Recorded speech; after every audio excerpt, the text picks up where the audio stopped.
अस्सलाम वालेकुम वाइट्स, कैसे हैं आप। आज हम बनाने जा रहे हैं मज़ेदार चावल की खीर। बिस्मिल्लाहिर्रहमानिर्रहीम। हमने ले लिया है दूध 2 लीटर और हमने ले लिया है क्रश्ड चावल आधा कप। इसे हमने ग्राइंडर में डालकर क्रश कर लिया है और हमने दूध के अंदर ऐड कर दिए हैं क्रश्ड चावल। और आप हमारी रेसिपीज़ को घर में ज़रूर ट्राई किया करें और अपना फीडबैक हमें ज़रूर दे दिया करें। आपका कमेंट हमारे लिए बहुत ही कीमती होता है, बहुत ही इम्पॉर्टेंट होता है और इससे हमारी हौसला अफजाई भी होती है। और हम इसके अंदर ऐड कर देंगे चॉप्ड ड्राई फ्रूट्स,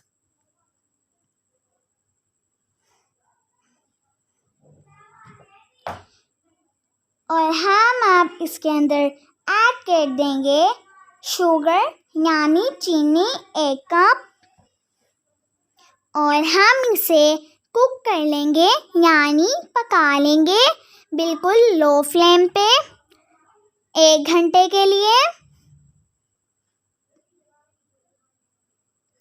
ये कुक हो रही है और खीर का कलर चेंज हो रहा है।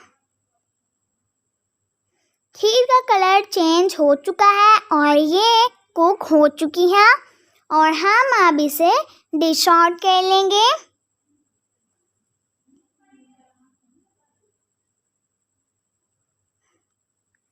और हमने आपके साथ टेस्टी सी लजीजा खीर की रेसिपी भी शेयर की है, आप उसे भी ज़रूर देख लें और आप उसे भी घर में ज़रूर ट्राई कीजिएगा और अपना फीडबैक हमें ज़रूर दे दीजिएगा।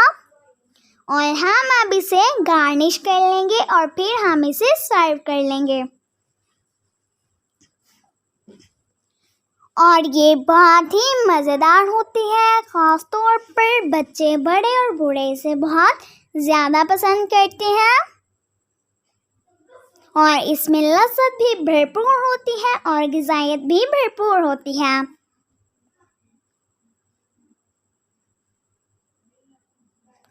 आप इसे ज़रूर ट्राई कीजिएगा और अपने प्यारों को ज़रूर खिलाइएगा।